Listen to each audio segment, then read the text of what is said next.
توجہ نا.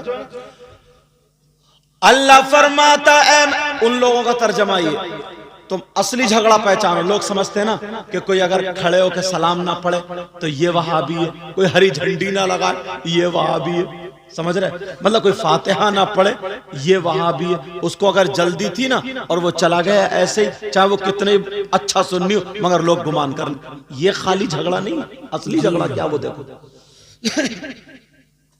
گھروں میں قرآن شریف اگر ان کا ترجمہ رکھو گے, اس لیے علماء نے کہا اگر ترجمے والا قرآن شریف پڑھنا اردو پڑھو تو کنز الایمان رکھو. جی کیا رکھو بولو؟ کنز الایمان. کنز الایمان. تو ایسے ہی یہ اگر تقریر سننا تو اہل سنت والجماعت کی. ہمارے کئی لڑکے سنی ایسے ہیں وہ جرجیز کی تقریر خوب سن رہے ہیں, بس لہجے پہ چل رہے ہیں صاحب, خوب سن رہے ہیں جرجیز کی تقریر. اب ان لوگوں نے ترجمہ کیا, اللہ فرماتا اے محبوب ہم نے تمہیں گمراہ پایا تو ہدایت دی. بولو کیا نبی گمراہ ہو سکتے؟ نہیں. اور اگر کسی کا یہ عقیدہ ہو, یہ ایمان ہو, اس کو مانے ایکسپٹ کرے, وہ مسلمان ہو سکتا ہے کیا؟ نہیں. بتاؤ. اب وہ داڑھی رکھا کے ٹوپی اوڑھ کے نماز پڑھانے آ جائے تمہارے یہاں, تمہاری نماز ہوگی؟ نہیں کچھ لوگ ہوگی. کہہ دیتے ارے یار یہ تو خالی مولی, بھئی قرآن بھی ایک ہے, کلمہ بھی ایک ہے, حدیثیں بھی ایک. یہ مولوی لوگوں نے اپنے لیے جھگڑا بنا لیا, اپنے لیے بنا. اچھا یہ اپنے لیے بنا, تمہارے ایمان کی حفاظت کی جا رہی ہے. جی آج اسی لیے دنیا اعلی حضرت کے مخالف. بتاؤں کیوں؟ کچھ خانقاہوں میں ایسا ہوا کہ خوب صاحب ڈھول بج رہے ہیں, سمجھے, مزامیر اور تاشے گاجے باجے قوالیاں الٹی سیدھی باتیں. اب کسی نے پوچھ لیا کہ صاحب اگر کہیں کے عرس میں یا کہیں اور اگر یہ ناچنے والی عورتیں تالی بجا بجا کر کے عورتیں اگر قوالی گائیں, یا آدمی جو فاسق و فاجر ہے وہ قوالی گائیں, تو کہ جائز ہے ناجائز؟ اعلیٰ حضرت نے ناجائز حرام, ظاہری سی بات ہے. اب کوئی ان پیر کو نہیں کہتا, انہیں نہیں کہتا, ڈائریکٹ یہ کہتا اعلیٰ حضرت نے ان کے خلاف فتویٰ دیا. ان کے خلاف نہیں دیا, بلکہ جو شریعت کے خلاف ہے اعلیٰ حضرت نے ان کے خلاف فتویٰ دیا. سبحان اللہ سبحان اللہ. ان کے خلاف فتویٰ دیا. حضرت اگر تقریر کرتے کہ چور کی یہ سزا ہے, شرابی کی یہ سزا, تمہارے گاؤں میں کوئی شرابی ہے تو کہ صاحب مفتی صاحب اس کے خلاف تقریر کر کے گئے, ارے اسے پکڑ کے کہو تو شریعت کے خلاف ہے کیوں, تو شریعت کے خلاف کیوں؟ ایک جگہ نہیں کئی جگہ ایسی بات ہے. بولو کیا نبی گناہگار ہو سکتے ہیں؟ معاذ اللہ بولو, نبی گناہگار ہو سکتے ہیں؟ نہیں. اب وہابیوں کا ترجمہ اٹھاؤ, 26واں سپارہ پڑھو, انا فتحنا لک فتحا مبینا. یہاں سے دیکھو لیغفر لک اللہ ما تقدم من ذنبک وما تأخر. ترجمہ اٹھا کر کے دیکھو, انہوں نے یہی ترجمہ کیا. اللہ فرماتا کیا ہم نے آپ کو فتح مبین عطا فرمائی, لیغفر لک اللہ ما تقدم من ذنبک وما تأخر. اے محبوب ہم نے آپ کے اگلے پچھلے گناہ معاف کر دیے. اس کا مطلب کیا نبی گناہگار تھے؟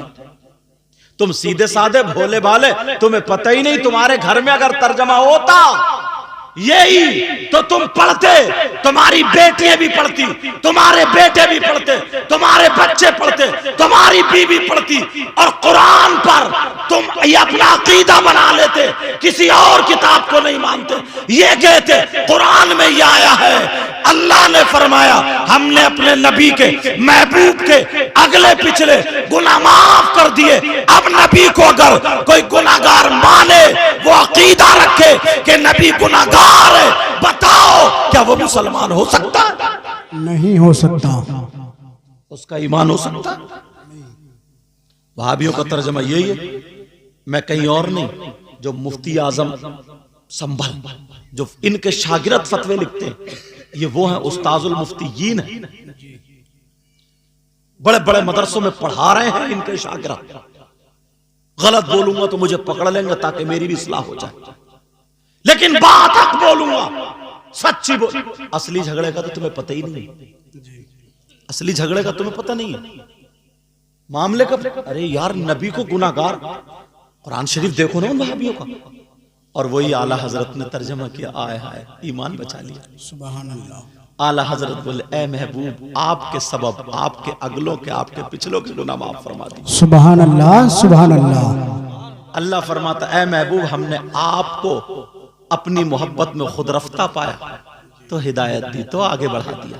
کیا پیارا ترجمہ، یہ بھی ترجمہ ہے۔ اللہ الصمد۔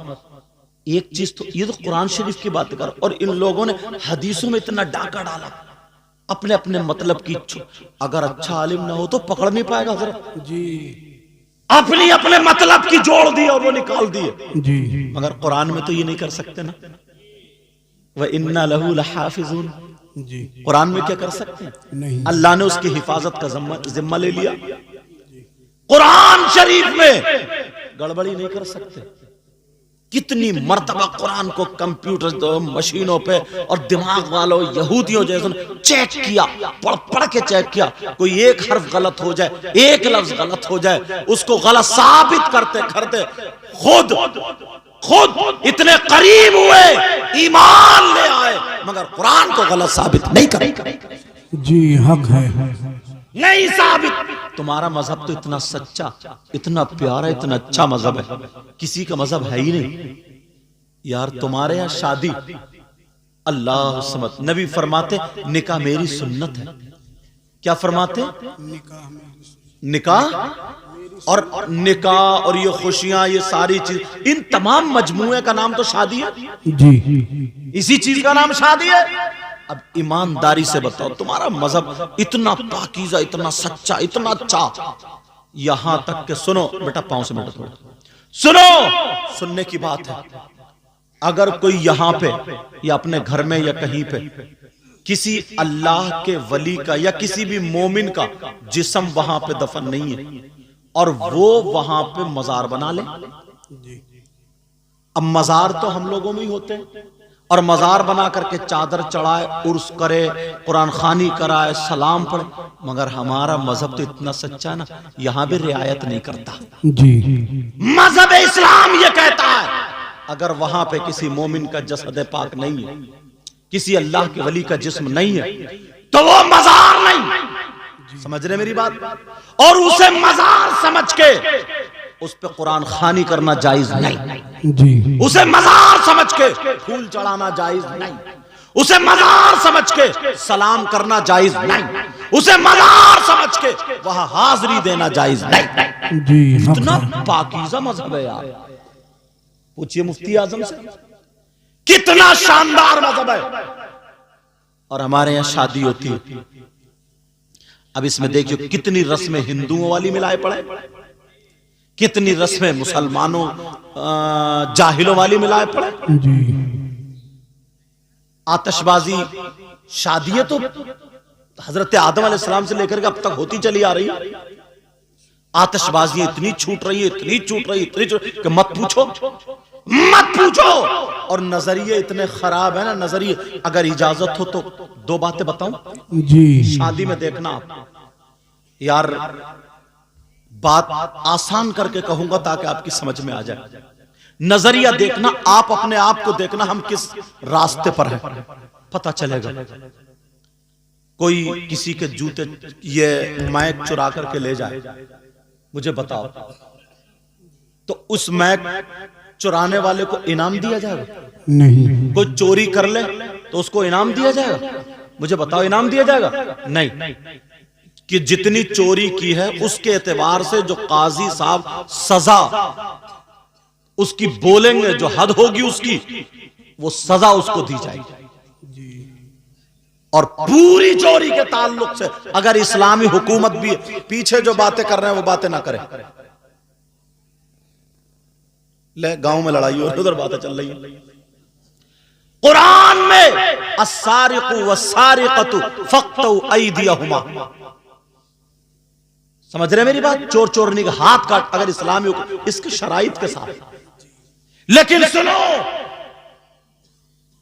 تمہارے یہاں شادی ہوتی، ذرا توجہ رکھنا اس بات پہ، ایک رسم ایسی نکالی جوتی چرانے والے۔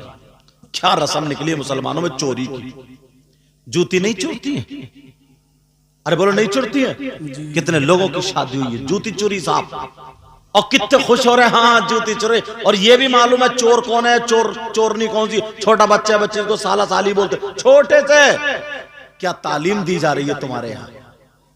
کیا بات ہے، مسلمانوں میں کیا تعلیم آج تک کوئی ٹوکتا ہی نہیں؟ چوری کی تعلیم، اب پورا گھر خوش ہے، پورا گھر، اب اسے چڑھا دیا جاتا، بچہ پھول کا کپا ہو۔ بڑے پیر صاحب جب پڑھنے کے لیے گئے تھے نا، چھوٹے سے تھے، ماں نے 40 اشرفیاں اندر رکھ دی تھی، تو پہلی ہدایت یہ کی تھی بیٹا جھوٹ مت بولنا۔ جی سبحان اللہ، یہ ہدایت تھی، چوروں نے پکڑ لیا، ان میں یہ بچہ بھی تھا، بڑے پیر بھی تھے، سنا نہیں ہے تم نے؟ بڑے پیر بھی تھے، سب کو لوٹتا ہوا آ رہا ہے، سب لوگ اپنے اپنے پیسے چھپا رہے ہیں، کوئی ادھر کوئی ادھر۔ تم سے کہا، کسی نے پوچھا چھوٹے میاں تمہارے پاس بھی کچھ ہے؟ کہا جی میری اشرفی میں، میری صدری میں، جو بھی بولے میری یہ جو لباس پہنوں اس میں 40 اشرفی۔ لوگ ہنس پڑے، لو اتنے بچے میں 40 ٹل گئے۔ دوسرے نے پوچھا، پھر یہی کہا، سردار نے بلایا تو جملہ سننے کا، سردار نے بلایا کہ یہ بتاؤ سارے لوگ اپنا مال چوروں سے چھپاتے ہیں، تم نے چوروں کو بتایا کیوں؟ کہ اس لیے جب میں گھر سے نکلا تھا تو میری ماں نے کہا تھا بیٹا کبھی جھوٹ مت بولنا۔ جی حق، اور یہ ماں باپ کیا سکھا رہے ہیں کہ بیٹا وہ دولہا بھائی آئیں گے، جیجا جی چوری کریے، چوری۔ کیا تعلیم تمہارے مذہب میں، ہمارے مذہب میں دی جا رہی ہے؟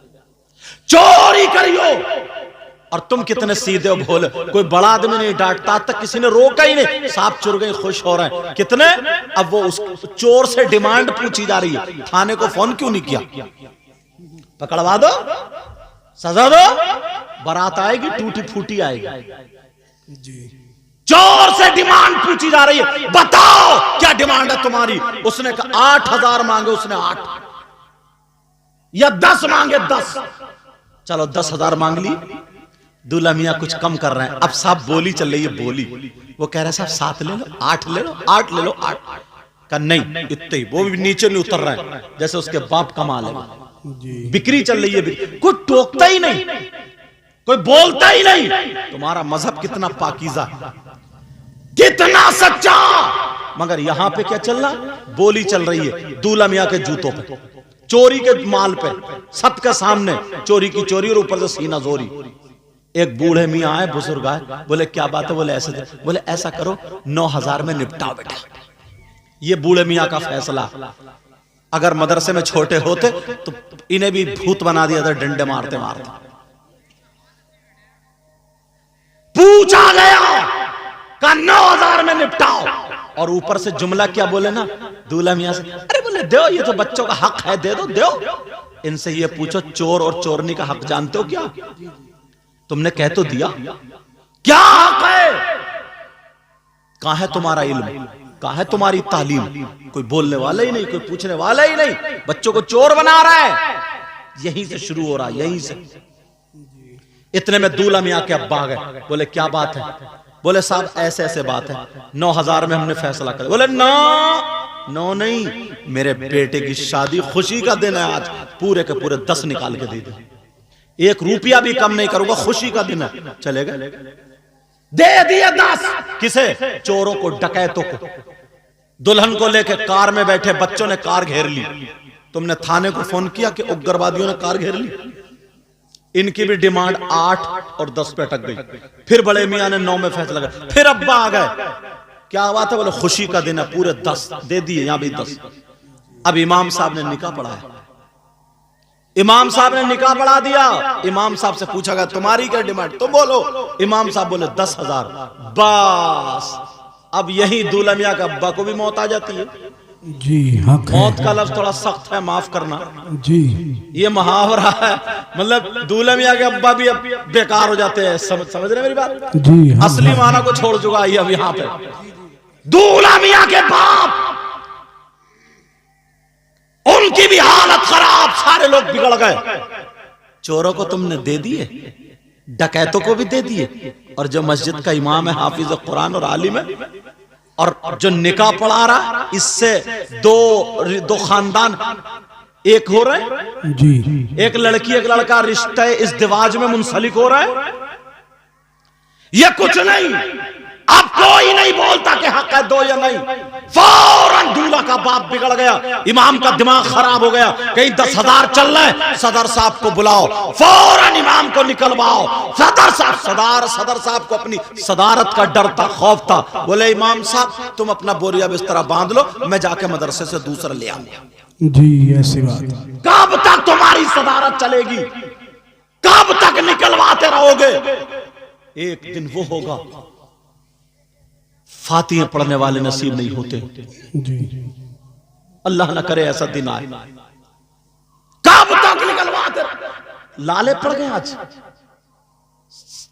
پوچھا ایک صاحب سے نا، بولے یہ صدر صاحب ہے مدرسے، بولے وہ حضرت بس سوچا نا زندگی میں دین کا کام کر لوں، بڑا دکھ درد ہے دین، بڑا غم سنا رہا ہے، بڑا دکھ۔ جب بچوں کو پوچھا میں نے کہا کہاں پڑھ رہے ہیں، تو وہ انگلش میڈیم میں پڑھ رہا ہے۔ ایک صدر کا بھی بچہ مدرسے میں نہیں پڑھ رہا، یہ تیرا دکھ کیسا ہے؟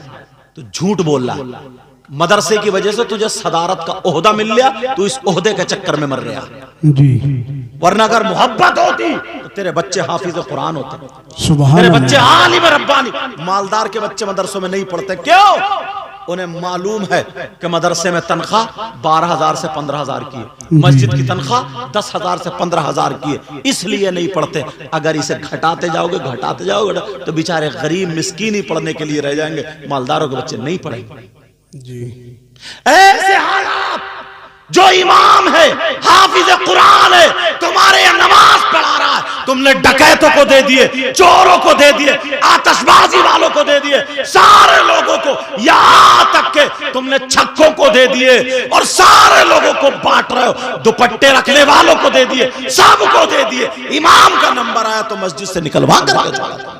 جی ذرا سوچو، سوچنے کی بات ہے، غور کرو۔ ایک ہی شادی میں نظریہ دیکھو اپنا، مسجد میں لگائیں گے، معلوم ہے مسجد کتنی خوبصورت بنا لو، سونے چاندی کی مسجد بنا لو، اور تمہاری مسجد میں امام عقیدے کا نہیں ہے، بدعقیدہ ہے، امام بیکار ہے، مفتی صاحب سے پوچھو اگر تمہاری نماز ہو جائے اس کے پیچھے تو مجھے بتاؤ۔ جی نماز نہیں ہوگی، چاہے سونے کی مسجد ہو یا چاندی کی مسجد ہو یا پتھر لگا ہوا ہو، ذمہ داری سے بولتا ہوں۔ سمجھ میں آ رہی ہے بات؟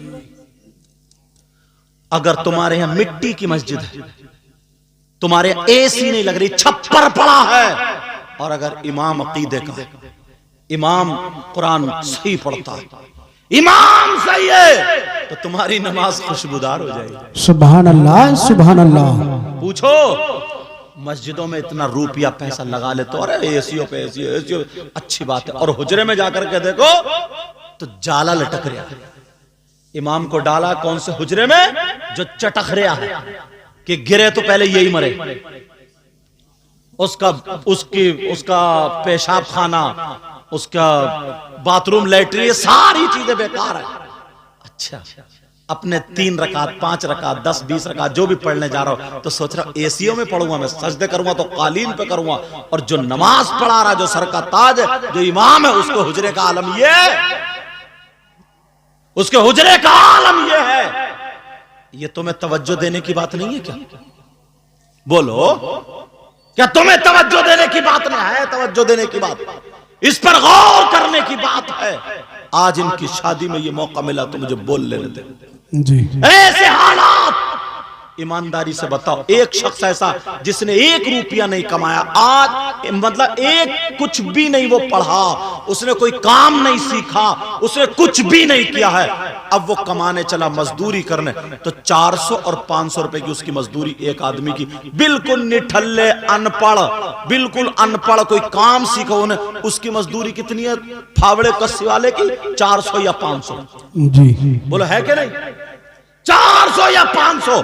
500 روپے اگر ہے، ایک مہینے میں 15,000 ہو رہا ہے۔ جی شام کو بیوی بچوں کے ساتھ، بیٹا شام کو پھر بیوی بچوں کے ساتھ سوتا ہے، وہ آرام سے رہتا ہے، 15,000۔ اور اگر کاریگر ہے تو 35,000 مہینے کے، 40,000 مہینے کے کما رہا ہے۔ یار اس نے قرآن حفظ کر لیا تو اتنا برا کر لیا؟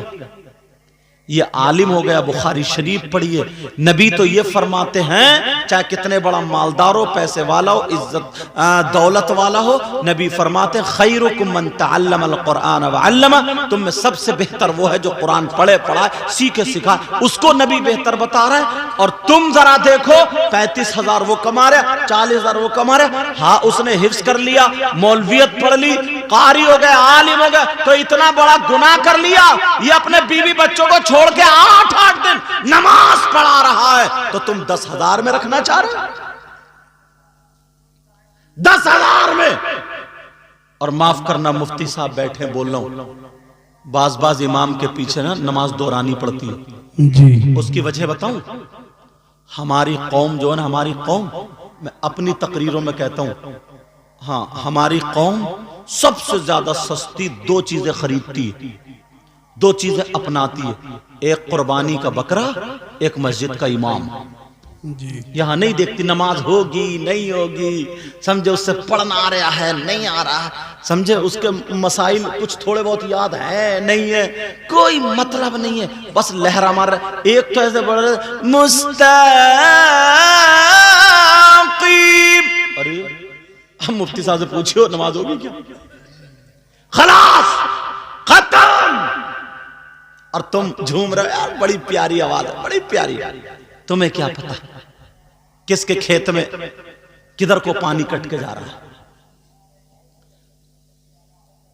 کیوں تمہیں سستا مل جائے، 8,000 کا مل جائے، 10,000 کا مل جائے، اور خوش ہوتے ہیں ہمیں یار اب کے امام سستا آیا ہوئے، سستا بڑھیا ہے۔ اور وہ قربانی کا بکرا نا بالکل مرا کھرا، پونک چل رہی ہے اس کی پونک، دست چل رہا ہے اس کے دست، بیچارے کو 3 دن بھوکا رکھا گیا، اور جیسے قربانی کا برسین اس کے منہ میں ٹھوسا جا رہا تو پونک نہیں چلے گی؟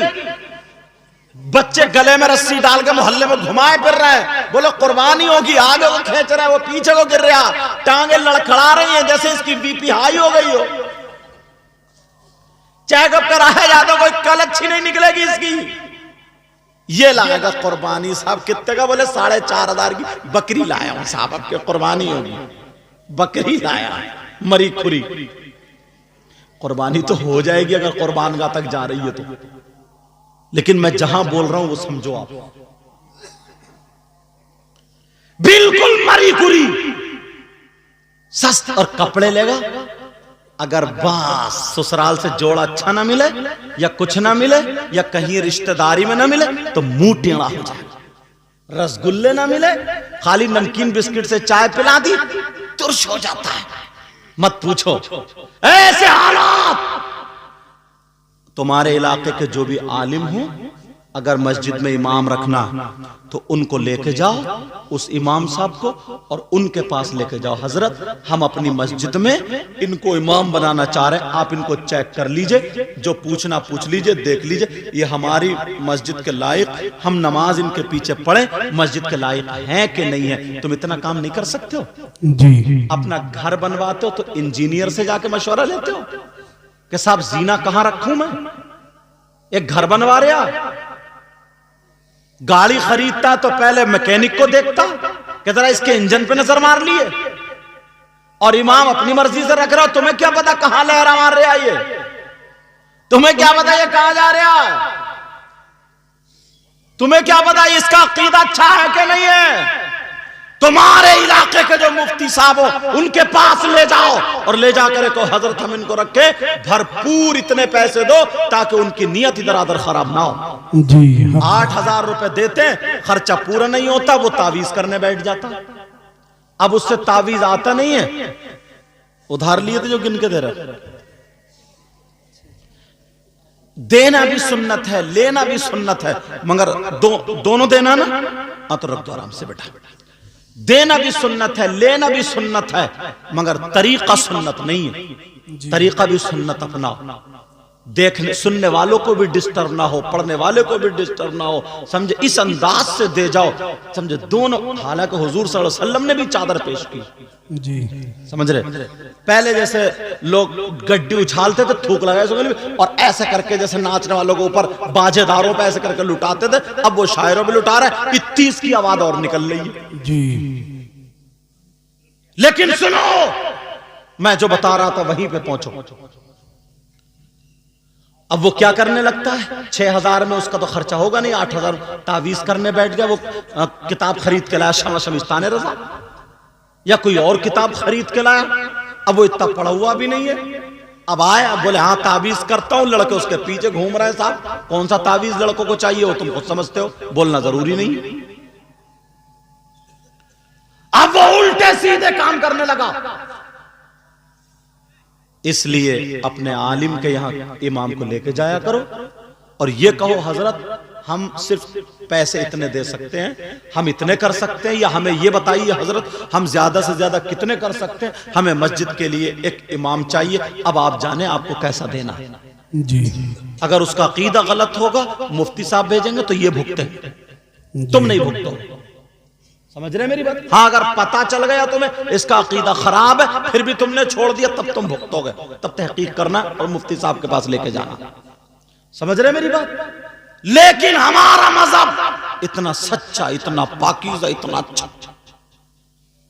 ابھی بات چل رہی تھی تو بتایا تھا لوگ بول دیتے ہیں میرج ہال میں شادی اور اس میں شادی اس میں شادی۔ ایک بات بتاؤ، پبلک بڑھ رہی ہے نا، لوگ بڑھ رہے ہیں، گھر چھوٹے چھوٹے ہیں، اب اگر اسے پروگرام کرنا ہے، اس نے میرج ہال اگر کر لیا، اس کا گھر میں اتنی جگہ نہیں ہے جو مہمانوں کو بٹھا سکے، مہمانوں کو کھلا سکے پلا سکے، اس نے میرج ہال کر لیا تو کوئی گناہ نہیں ہے، کر لو، جی سمجھ رہے؟ میرج ہال کر لیا کوئی بات نہیں، مگر سنو اسی میں جو خرافات ہے وہ بتانا چاہ رہا ہوں۔ میں نے کئی جگہ دیکھا میرج ہال سج گئے، گاؤں میں تو پریشانی نہیں، کسی بھی کھیت میں پنڈال لگا کے کر سکتے ہو، گاؤں میں کوئی پریشانی نہیں ہے، آسانی سے ہو جائے گا۔ لیکن سنو میرج ہال کے گیٹ پر جو 4-4 5-5 لڑکیاں پھولوں کی ڈلیا، اس میں پھولوں کی پتی ایسے پڑوی اور گیٹ پہ کھڑی ہو گئی، جو بھی آ رہا ہے ویلکم ویلکم، وہ مار رہی ہے پھول کی پتی اور بار بار جو یہاں کے کپڑے سنبھال رہی، ایک مارا ویلکم اور یہاں کے کپڑے مارا ویلکم، یہاں کے اف اف جو ہو رہا۔ اتنے نادان تو تم ہو نہیں، یہ ہنسنے کی بات نہیں ہے، ان کا باپ کہاں ہے، ان کی ماں کہاں ہے، ان کا بھائی کہاں ہے؟ یہ لڑکیاں جو کھڑی ہیں یہ جوان، ان کا کوئی نہیں ہے کیا؟ اب اگر اجازت ہو تو مفتی صاحب کی موجودگی میں حدیث تمہارے سامنے رکھ دوں۔ جی نبی فرماتے ہیں ثلاثہ لا يدخلون الجنہ العاق لوالدی والدیوس ورجلۃ النساء۔ نبی فرماتے میری امت میں 3 قسم کے لوگ ایسے جو جنت میں نہیں جائیں گے۔ جی کتنی قسم کے بولو؟ 3۔ اور کون کہہ رہے ہیں؟ کون کہہ رہے ہیں؟ نبی۔ جی اور نبی جس کو جنت سے روک دے تو کوئی مفتی صاحب لے جائیں گے؟ نہیں، کوئی پیر صاحب لے جائیں گے؟ نہیں۔ اور پیروں کی تو مت پوچھو، بعض پیر تو اتنا بڑا نالائق ہے، سب سے زیادہ قبرستان میں اسی پیر کو مارا جائے گا کم بخت۔ جی ارے ایسا ایسا نکل لیا، نماز پڑھتا نہیں، ٹانگیں پھیلا دی، عورتوں سے کہہ رہا پاؤں دبا۔ اب عورتیں اس کے پاؤں دبا رہی ہیں اس پیر کے، اور مر گیا نا تو اس کا اتنا اونچا مزار بنتا ارس پہ ارس، جی نیچے فرشتے کوٹ رہے ہیں اور اوپر چادر چڑھ رہی ہے۔ جی حق ہے۔ اوپر مارا اور نیچے کٹائی۔ جی یہ حالات، لیکن توجہ رکھنا میری طرف، میں جو بتا رہا تھا میری ان باتوں پر غور کرنا۔ مجھے لگتا ہے جو میں نے بتایا تھا نا پیر نعرہ تکبیر، جو میں نے بتایا تھا پیر طریقت شہزادہ